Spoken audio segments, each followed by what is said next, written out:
Доброго дня, мене звати Вишлінський Гліб, я виконавчий директор Центру економічної стратегії. Вітаю вас Hello, на my name is Gleb тематичному Vyshinsky. вебінарі I'm a про Chief Executive Officer економічну of the війну. Center for Economic Strategy.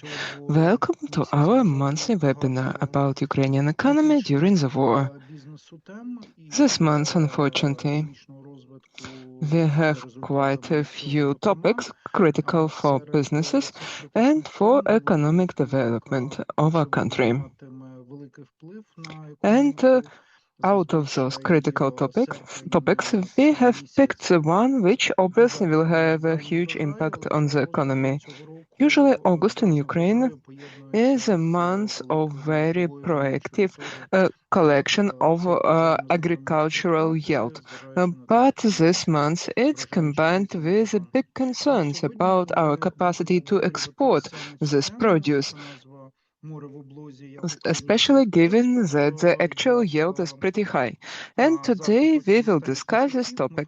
The topic is sea under siege, how Ukraine can prevent can maintain its export. As usual, this workshop is supported by the UK International Development Program. And of course, our opinions and statements are independent. We have a broadcast in English and English translation is available. And if you have any... Well, I'm talking to our audience right now. If you have any questions, please feel free to post your questions in the Q&A box in Zoom. Then that's how I will be able to look through your questions, pick them and ask them to your speakers or to our speakers, or speakers will provide the response in writing. So I am about to open our today's today's webinar with our usual overview of the economic situation based on most recent data, and I would like to give floor to Ms. Natalia Kolesnichenko, who will brief us through the economic situation with a special focus on the real sector of the economy, including the first implications of those ongoing Russian strikes. So, Natalia, please, sectoral analysis. Okay, I hope you can see my PowerPoint on the screen. Yes, we can see it. It's wonderful. So, let's take a look at what happened in the economy since our previous meeting. Currently, July looks like the best month of the year. The high yield of agricultural crops and the recovery of economic activity after the war, a more or less sustainable energy situation, and higher budget expenditures thanks to international funding.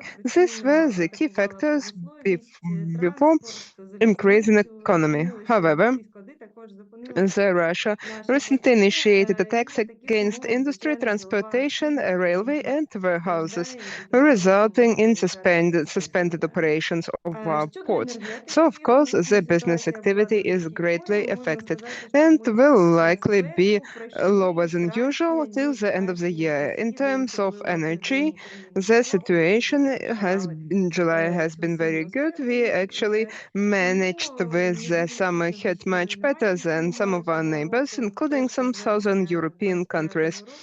So, despite significant damage we experienced this year, since September 2020, it was the first time since September 2025 when the export of electricity was higher than import. And as we see, the situation is more or less sustainable. There are no blackouts.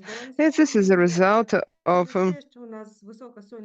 pretty balanced schedule of nuclear reactor operations, high solar generation thanks to good weather, and ongoing repairs of generation capacities and distribution networks, as well as development of gas generations. These are the factors that contributed to the energy system sustainability. The winterization preparation is ongoing. Actually, the level of gas at the underground storages has almost reached the targets of 14.6 billion cubic meters of gas till the start start of the heating season. Now we already have 14. We also continue to receive support from international partners, both equipment and funding. But according to the Prime Minister, the funding gap is still pretty significant. As you've seen today in Kiev and in Odessa, due to renewed strikes against energy infrastructure, some of the power outages are now ongoing. So it used to be stable. We don't know what's going to happen in the future. Thanks to sustainable energy situation, we observe improvement in business and consumption sentiments. For example, the business activity expectations index once again improved, became positive on seasonally adjusted terms. And we also observed a certain improvement in household expectations. It was uneven across different sectors due to strikes and due to a number of other factors. We observed increase in retail trade, growing consumer demand, as well as industrial machinery building, which depends on the public funding, specifically defense and industry. However, extraction industry, transport and energy still were lower than the level of the previous year. Although, nevertheless, if we take these expectations in July allowed the Institute of Economic Studies to assess the change of real GDP in 1.3% year to year, and this is probably the highest value this year by now.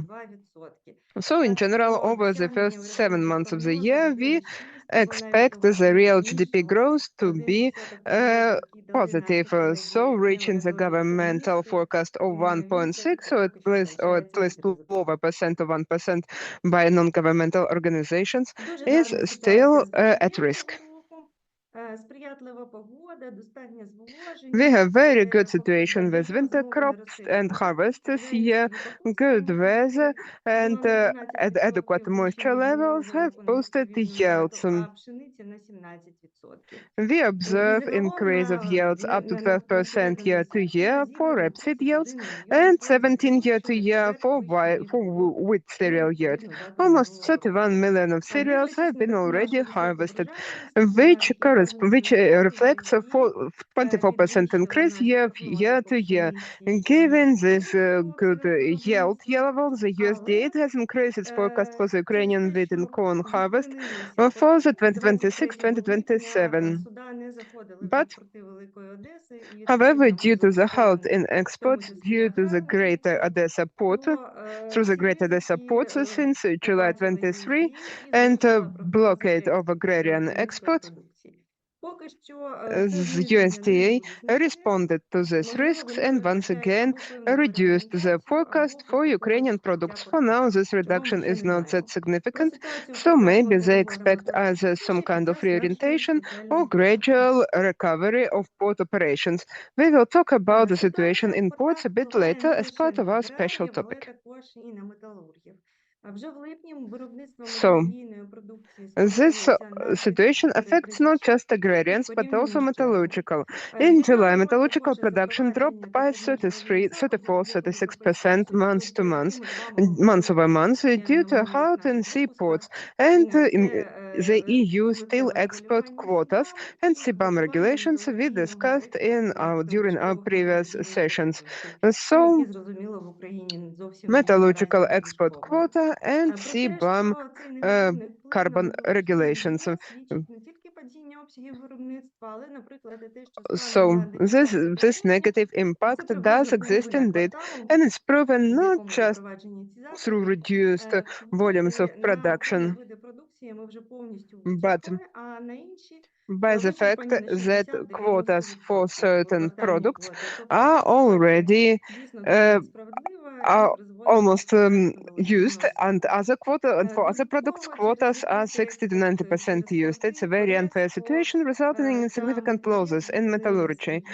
Furthermore, Ferrexpo and Metinvest had to suspend operations at the ore mining plants after sea routes were closed. So currently no production happens. And in August, largest Ukrainian foundries such as Arcelor and Zaporizhstal were affected. Arcelor had to cut production, and Zaporizhstal had to halt operations completely. So, in general, Ukrainian industry, logistics, and transport were severely impacted by last strikes in July to August. And right now, the logistical reorientation and recovery of capacities will take time, resulting in growing expenditures of the businesses, which may also impact consumer prices. The risks are overly high for entire economy. For example, ballistic alerts are not announced for 8 regions on the west. These regions account only to 22% of GDP, so absolute majority of economy exists at a higher risk of new strikes. That's it from me, and thank you so much for your attention. And I'm giving and over to my colleagues. Natalia, thank you so much. I think we will get back to you again when we talk about our focus topic, and I'm about to give floor to Oleksandr who will tell us about the impact of this business activity fluctuations on the monetary sector. What happened to bank resources, loans, and the national currency? Sasha, please, the floor is yours. Okay, thank you so much. If you remember, last month we were talking about slowed down inflation, but current inflation accelerated in July once again due to slower prices. The inflation has achieved 7.2% year-over-year and 0.3% month-over-month. Food prices fell for the second month, driven by eggs, vegetables, meat, and grain. However, this decrease is smaller than in the previous months. Some food prices also increased, specifically for fruits, fish, and milk. I think subsequently we can expect a higher impact on the inflation, and inflation will likely accelerate during the next months, specifically due to attacks against Odessa, which will likely result in growing prices for imported products and destroyed warehouses. The National Bank of Ukraine expects this inflation to accelerate even further, increasing the discount rate. As you've seen on the previous slide, the high supply of food has resulted in temporary slowdown of the inflation. But nevertheless, core SPI, which excludes the more volatile components when measuring inflation, such as food, outpaced CPI in both June and July. This means that despite disinflationary periods, the underlying inflationary pressure from logistics and energy costs has persisted. At the same time, inflation remains substantially lower than in 2025 because of the larger scale damage to the energy structure this year. The inflation forecast for 2026 changed from 9.4 to 10. Higher prices are expected to be caused by fiscal stimuli, as well as the continuing effect of higher fuel prices and currency depreciation. As a response to high inflation, the NBU expects to raise the key policy rate to 16% in late 2026 and early 2027. Previously, the key policy rate was expected to stay at 15% until Q2 2027. But as we see, the central bank has already deviated from this trajectory. Now let's talk about lifting some currency restrictions. The liberalization included non-cash currency exchange. Previously, those limits increased fourfold from 50,000 hryvnias to 200,000 hryvnias per month. Payment abroad from hryvnia accounts and cash withdrawals from accounts in foreign currency were also doubled to 200,000 hryvnias per month. And now we also have new additional limits for businesses. It will be the system similar to current so-called donation limits. It will be a special NBU account aimed at supporting the armed forces of Ukraine. This new additional limit will work in the same manner, but it will consist of direct donations to units of armed forces of Ukraine, as confirmed by an audit. This liberalization is not expected to affect international reserves, and the NBU forecast Дякую, projects Сашо. their growth. That's it from me. Thank you so much. Таких стандартних блоків нашої Thank you, Sasha. щомісячної презентації, що з бюджетом, And the Богдан last Богдан-Слуцький. standard Прошу трошки. component of our monthly presentation is the fiscal sector budget. Bogdan Slutsky, please, over to you. Поки що. Так, картинка вже є. Але тебе поки не Okay, we can see your image, Так, картинка but we don't hear you yet. Так, зараз чутно і Що все видно. стосується бюджету, то, на жаль, цього разу у мене гарних новин Can you hear me немає, now? всі погані. Yes, we Тому can що, hear you на now. жаль, Wonderful. в липні So, ми as не for the виконали budget, план по unfortunately today I don't have any good податків news. до All бюджету. news are bad. Маємо Because мінус unfortunately in 13,3 July мільярди we гривень failed за наростаючим to meet підсумком our за tax revenue січень plan. місяць. We При тому, have що за січень-червень ми мали 13.3 плюс 3,1 billion мільярди, hryvnia навіть negative попри те, що мали for розпозичення. Тобто, що це означає? Що фактично за один despite липень plus ми втратили весь 3.1 позитив, billion який мали за перший last month. So what does it mean? It means that in July only we have lost all positive momentum we have gained during the first 6 months. So why did it happen? First of all, due to import VAT. Why? And because the companies right now think twice whether they want to import goods and store them at warehouses in Ukraine because they can be targeted. So the businesses import less than it was planned in the state budget, which immediately results in under-receiving the revenues. Because, as you know, import VAT is paid immediately when crossing the border, and if it's under-received in specific months, we feel it immediately, unlike other taxes. So it's a very obvious signal, which shows that Russian strikes against our warehouses, against our businesses, have already affected the July values, and most likely this trend will continue, because, as you know, in August the strikes even further intensified, so most likely in September we will continue to see under-receipt of import VAT, but it's not limited to VAT only. The only good thing is for customs and for profit tax from companies, but it's a purely technical value because profit tax is distributed across 2 months. So most likely the businesses just paid some advance contributions for August because they had the capacity to do so.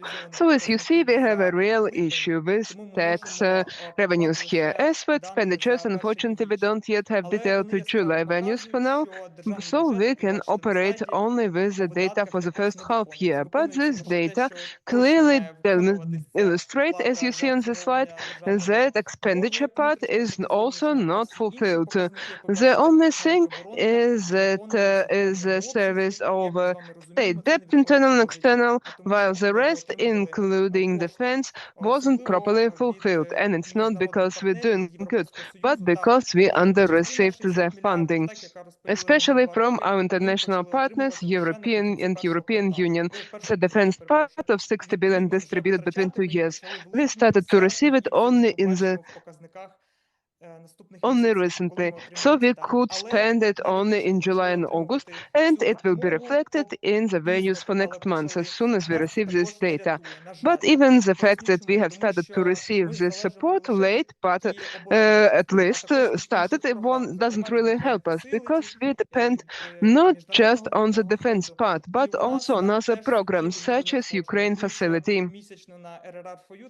and IMF. And there we also have significantly under-received. We have Arad for you when we have discussions with partners and see how many billions we under-received. But it's not done just for the pretty word. It's immediately reflected in the budget. For example, in July we received 0 hryvnias of grants. Also, we were supposed to receive 90 billions on Ukraine facilities. We didn't receive it because when we don't meet any benchmarks, they were immediately deprived of this grant funding.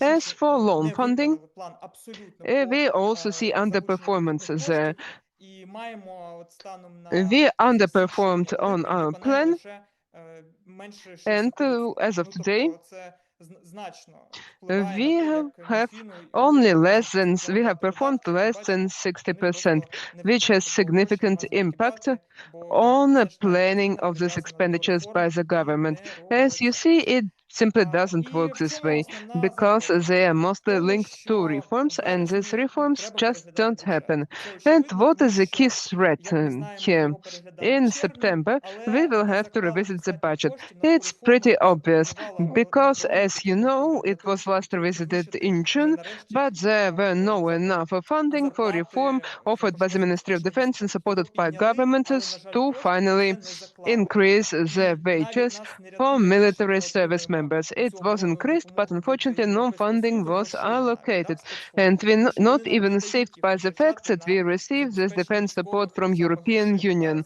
А because, ми, well, they оскільки don't let отримали us to занадто spend пізно it кошти on від допомоги, ми вже military перший wages. і другий квартали And почали since витрачати we've свої received кошти. the І тепер же funding ми їх не можемо for this залишити, тому weapon too що late, не можна in витрачати quarter one кошти and quarter ті, які two, ми we вже had to витратили spend на our own оборону, money, and да, now замістити we їх cannot для того, substitute щоб them заплатити because we коштами are not від Європейського allowed Союзу на to зарплати. do Тому тепер these доведеться spendings, або to make these скорочувати spendings. цивільні видатки, Use the посилати десь EU на funds кінці for там 100 salaries, мільярдів, а for можливо wages. там навіть So більше now we 200, will якщо у either нас have to decrease станеться так само, як civilian у нас щороку expenditures відбувається, що and ми to не look for виконуємо this і не 100 or збільшуємо even over планку, 200 що ми billion маємо if we витрачати have на what we have здоров'я. І every тому year where we уряду underperform скоріше за and все we доведеться have в a вересні подавати знову growing зміни до бюджету, а plan Верховній for Раді його weapon голосувати і procurements. доведеться під це So шукати кошти. most І likely це in треба September the робити government will have to точно, change і budget точно again. треба We буде will have a їх або parliamentary шукати voting шляхом and we will виконання have to look for реформ, так, funding. або шляхом I'm pretty збільшення sure we will have to цивільних do it. видатків. And it, the only two Ага, options, дякую, either to Богдане. continue reform or reduce Отже, civilian повертаємося до spendings. нашої спеціальної теми сьогоднішньої. Thank you so much, Наталія, Bogdan. передаю тобі знову So слово. now let's Вітаю, get подивимося, back що у to нас our відбувається special з topic for today. експортом моря. Natalia, please, the floor is yours. And let's take a look at what's going on with our export. Знову ж таки, чи видно слайди? Так, Да, здається, що да, так. да, Мгм, все видно. Дякую. I hope you can see my Отже, що у slides нас again. Yes, відбувається yes, we з do. морськими перевезеннями? Коли ми Wonderful. кажемо, що морські порти, So, українські what порти do великого we обсягу have важливі для with експорту, our marine ми цілком logistics? праві. Тому When, що so, when we talk that складові greater Odessa відповідають за ports are important for 90%, exports, наприклад, it's difficult to argue with або this statement. 50% Because the експорту сталі, 90% of чи 90% agricultural export accounts for експорту them, води. as well Це as дуже важливі 50% of our показники, steel але export, порти or важливі не тільки 90% для of експорту, вони ore важливі export. також для We're імпорту. talking about huge Наприклад, для numbers here, but контейнерних these ports перевезень, are для important not just for export, імпорту but копченого also for вугілля з того import. моменту, як For було example, for зупинення container розвитку. logistics, Тобто зовнішня торгівля, можна так for прямо сказати, coal, великою мірою відбувається через which is морські necessary порти. after the Тому halt без of shutdown портів of mines ми in можемо Pokrovsk. втратити значні Basically, обсяги експорту. Black Sea Якщо ports імпорт are трошки our key trading переорієнтувати, outlet. то в Without our ports, we експортному risk to бізнесі lose йому переважає significant первинний експорт, який volumes, має and великі if for обсяги import it's a bit easier, тонажні, то це не так then for просто. export it's pretty complicated since Зокрема, it's за оцінками mostly Міністерства raw material промислової sector with політики, huge ми можемо volumes and втратити huge до tonnage. 10 мільйонів тонн According to експорту assessment of the агропродукції. Ministry of Також Agriculture, важливим, що we risk to після lose around оголошення 30 1 tons of квітня agricultural експорт export. через порти зменшився Also in July, і also the відповідно ports were halted в for just a серпні little він bit less взагалі than a фактично week. The скоротився export на reduced 75% dramatically. порівняно And з so in August, відповідним періодом, we наприклад, липня. observed critical І reduction ми змогли by поставити 71% на versus зовнішні ринки лише month over month. половину тієї агропродукції, яку могли би поставити, а по зерну And so we навіть could supply зовсім to від цього external markets only 1/3 І of так the само products значно we could знижився have і supplied, експорт or продукції even less внутрішнього for grain, around виробництва 20%. окремо. Звичайно, Similarly, вся we ця observed ситуація не significant могла не reduction позначитися in в metallurgy тому, and як взагалі ore розвивається exports. ситуація Of в course, all this торгівлі. situation Основні definitely канали impacts впливу the звісно, overall зменшення economy of Ukraine. надходжень, валютних The і key impact відповідний інфляційний вплив is, of course, reduction of export revenues in foreign currency and potential impact on the national currency rate, or higher, more need for interventions by the national bank. Of course, we are running out of available stationary storage facilities because, well, they are limited and they were initially designed with the export in mind. We observed significant increase and decrease internal prices for export goods. As a result, it results in lower profitability, reduction in turnover capital, and it's very important for agricultural enterprises because eventually it leads to the risk where they may not have sufficient funds for the next sowing campaign.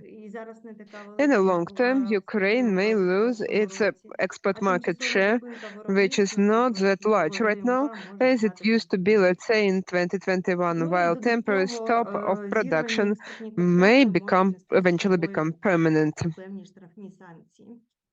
And of course, defaulted export contracts may result in certain penalties. Still, there is one tiny good news, which of course won't compensate of our losses, but still, due to decreasing internal prices, we expect lower prices for feedstock, supporting the animal farming industry, and the animal farming supply may increase. But in general, the impact of ports on GDP is clearly negative. Of course, we may wonder if it's better or worse as compared to the blockade we experienced back in 2022, and what export-oriented businesses should do. So maybe the adaptability we are talking about will help them to quickly reorient their logistical supplies and somehow address this situation. Maybe our government is more adaptive, and that's what we want to discuss right now. So, of course, the perfect solution would be to fully unblock the ports quickly and swiftly. It may happen either through certain military operations, as it was in 2022 when the Marine Corridor was opened, or through negotiations involving UN or Turkey. Turkey has already offered to shared its ideas about opening the Black Sea traffic, but no one has listened to it yet. Very important, potentially important option is alternative supply routes for our export businesses, primarily through railways and European ports. It's something which already happened in late July, early August, and the grain that wasn't exported by sea traveled by railway to the western border, while a part of it was dispatched towards Romanian ports. The government is proactively negotiating with our neighbors. And for example, now the Moldovan Railway announced 50% discount for transit dispatches towards Constanța ports. So there are some developments, but all these alternative capacities are very limited. And given the summer heat, right now the Danube is becoming shallow, so big ships, big vessels may not enter Danube ports, which results in further export restrictions. And once again, Danube ports cover only half of the agricultural exports, so 3.5 million tons, all out of 6, which were usually exported through Greater Odessa ports. Some other alternative routes are also limited by the fact what's going on with the railway. Railway is also badly exposed to strike, lack of rolling stock, lack of vehicles, and the capacity of border control checkpoint points both for trucks and for railway. And alternative logistics is, of course, much more important than what we used to have at Odessa ports. Moreover, since the demand is significantly growing, we observe prices growing day after day. So what else can be done? The produce, for example, can be stored in polyethylene or PE sleeves. It can be done for a while, and it can be exported later after opening the ports, hoping to catch up. But we have no idea when ports are about to be open and for how long this produce should be stored. Another very important step is supporting exporters by the government. The government is doing it already. The government introduced minimal export prices, and together with the National Bank, they expanded the discounted loans for agricultural businesses in order to enable them to procure necessary resources for Southerm campaign. The government also requested support from the European Union to support Ukrainian agricultural producers, but the European Commission first needs to review the yield perspectives, possibilities to store it, export logistics, and then make a decision whether they can allocate this money for Ukraine. Of course, in addition to direct monetary support, it would be great for European Commission to consider enhancing trading quotas, at least for now, while ports are closed, and developing solidarity routes, for example, not just towards Constanța ports, but also towards Poland's Baltic port, in order to quickly export Ukrainian agricultural produce. We have no idea for how long this blockade is going to last, but Ukrainian businesses are suffering losses already today. So these governmental and non-governmental businesses about growing GDP are now at a big risk. Thank you so much for your attention. Thank you, Natalia.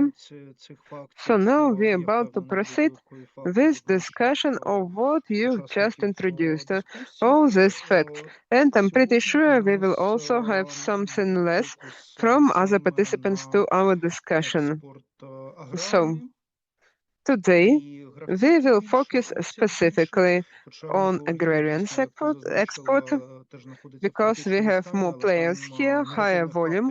Also, metallurgy, as you mentioned, is also experienced critical challenges, but there they have so many negative factors that we would need a very broad range of stakeholders to discuss it. So let's start with agricultural businesses, and I would kindly ask to give floor to Director General of the Sectoral Association, Mr. Khomenko, who is the leader of Ukrainian Agrarian Business Club. So he is well aware about situation in the sector in general and specific segments of the sector. And I also want to make a small announcement when Greater Odessa ports were halted. We recorded a joint podcast about the economic impact, where for over 40 minutes we discussed the situation in detail. So, Oleh, I hope you will be able to update us now on what's going on, what we could learn from you previously about changes in the situation and changes in your forecasts and some other basic things. We probably will have to return. And then Oleksandr Dmitriev, who's responsible for for relations with public authorities with NIBULON, because so we can maybe take experience of a specific company and discuss all these implications, especially given the fact that NIBULON in 2022 was used to be one of the most active companies to develop alternative logistics. But to start with, Oleh, please, floor is yours, Mr. Khomenko, Ukrainian Agrarian Business Club. Thank you, Gleb. Thank you so much for a chance to join this discussion. Well, actually, the situation is close to critical, and it follows a perfect storm scenario, causing maximum damage to agrarian producers and having very negative effect, which will probably look for agricultural manufacturers as bad as it can be. Because when we met Earlier, our association estimated 3 development scenarios: short-term, mid-term, and long-term. And obviously, right now, we are transitioning from a short-term scenario with actual drop in price and logistical costs. So now we are about to transition to the mid-term scenario, which obviously looks pretty grim for us. Apparently, we have no idea when this blockade is going to end, so the companies start to introduce changes to their plans, getting ready for the worst case scenario, because it obviously takes some time and resources for preparation.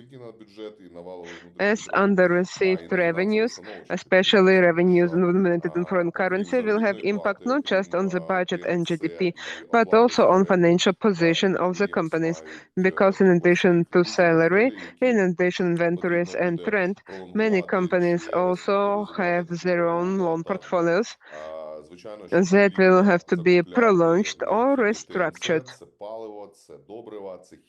Of course, they also need to buy fuel, fertilizers, chemicals.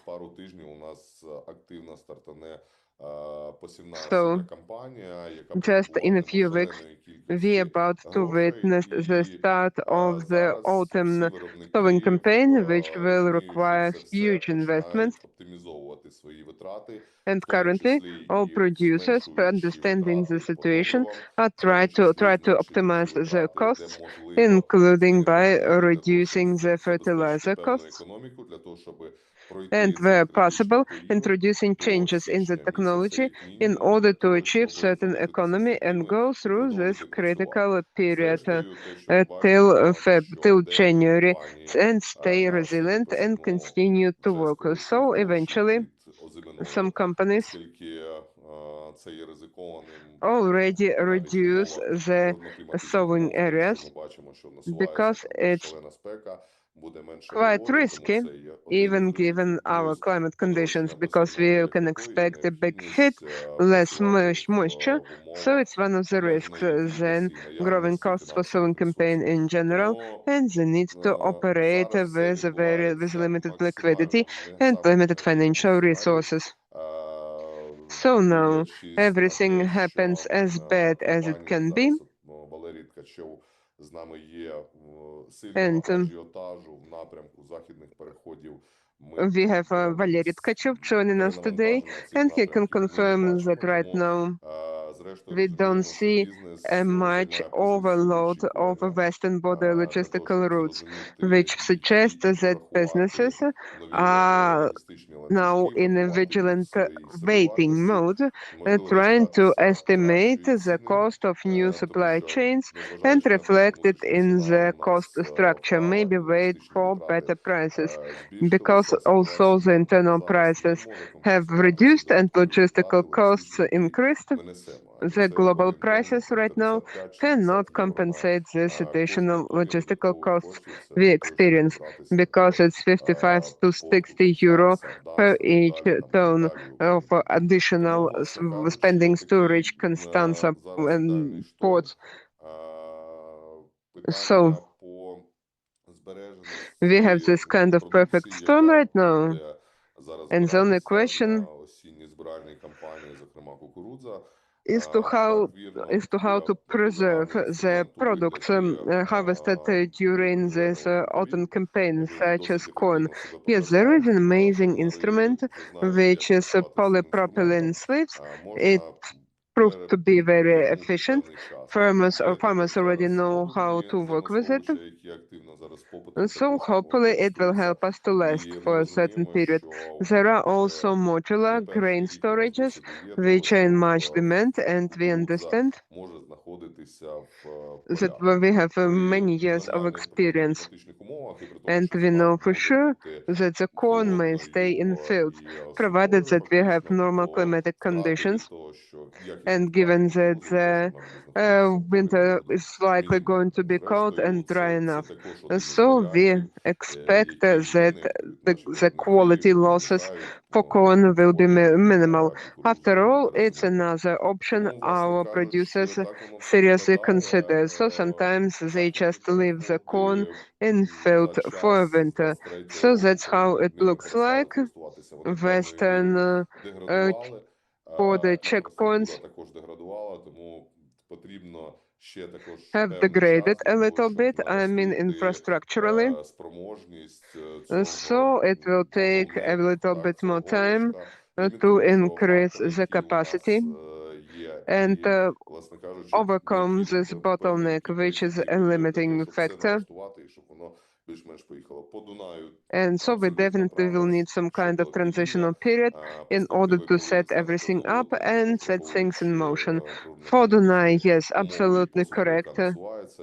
It's getting shallow, and given the climate changes and upcoming drought, I think it will be a problem. So the export will likely be minimal.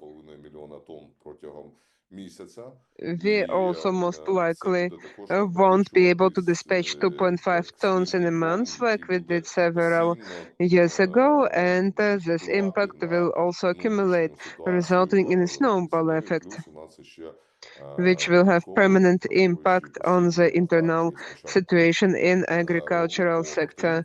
And given this permanent strikes since against port infrastructure since the start of the year, we also have around 10 million tons of transitional residues, which also will create some pressure. Oleg, I already have several questions for you, and we already have one question from the audience. If you don't mind, I will ask you this question before I give floor to Oleksandr. So the first question is, do I understand correctly that unlike the previous crisis, export crisis situation, when the full-scale invasion just started, and then when the UN grain corridor was stopped, it was rather physical pressure than economical pressure. There was nowhere to store the grain and agricultural product. But now we more have a problem of how to make sure that that farmers have sufficient resources to sow sufficient crops for the next year.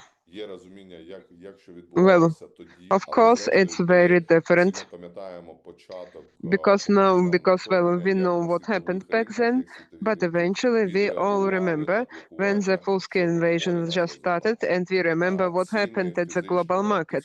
What was the global market response to the Black Sea blockade? The price increased through $380, $420 on the global market, and then they gradually decreased. So we needed certain time to set all these logistical supply chains.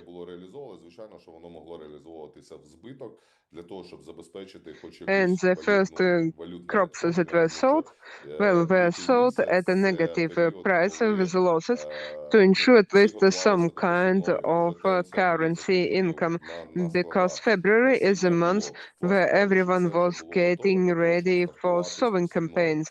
Everything was procured. Everything was almost ready to start the sowing campaign. So this kind of impact meant that the product had to be sold really quickly, as soon as possible, in order to maintain financial sustainability. Now the situation is a little bit different. We're in a period when these early crops, such as wheat, are the first money the agricultural producers are going to receive in order to repay their loans.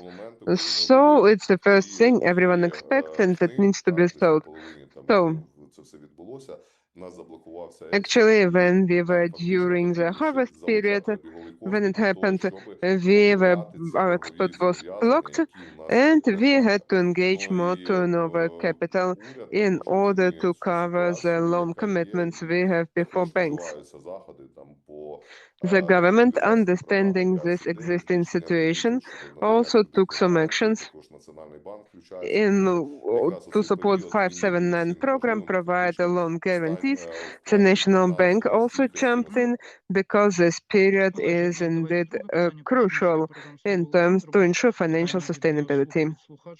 Okay, Oleg, and the second question, because before I give floor to Oleksandr, it's a question from our audience. I think it's addressed to both of you. So my second question, actually,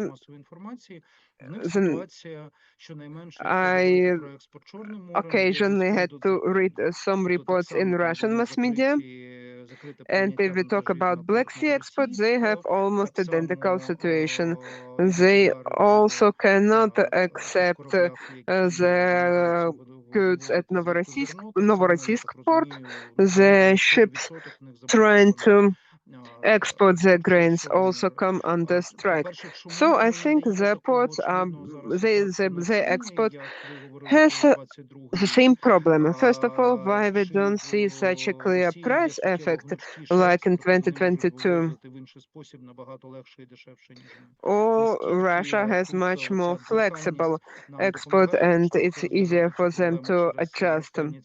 So is it at least helpful for us to address these issues with growing prices, or is it just wishful thinking? It's unrealistic. The key difference between Ukraine and Russia is that Russia has its own shadow fleet, which is owned by quasi-public and quasi-private various organizations, and they just use their own private fleet. In case of Ukraine, in order to block export and decisions of the ship owners to integrate Odessa, it's enough to have 5 ships hit. Also, we remember this news, how our military reported about over 400 ships damaged in a certain operation. So Russia just has more capacity. They can still somehow export their crops for global community and global market prices to respond in a desired way to cover these additional costs. We need to reach the military equality and to literally block the Russians' Black Sea supplies. Oleg, thank you so much for this very clear explanation. So, Oleksandr Dmitriev, the Public Relations Director at NIBULON, one of the largest agricultural producers in Ukraine. So, Oleksandr, how does it look like at the level of specific company? Have you started to discover alternative export channel? And what do you think about these behavioral scenarios just described by Oleg? So, Oleg, what do you do and what your market colleagues are doing? So, hello everyone. So when this risk actually implemented, we didn't stop from the scratch. We already have some routes through the now, but we still had to adjust and we had to increase the command discrimination. It wasn't just about logistic, it was about bringing people back for river fleet. It's not doesn't happen overnight, but we have already completed it. We have alternative channel, and of course, the key limitation is the capacity and economy. It adds 15 to 20 days to our lead time. It's more expensive. So here it's important to understand that we have this. We need to differentiate things that are within our control and beyond our control. The government most definitely can make the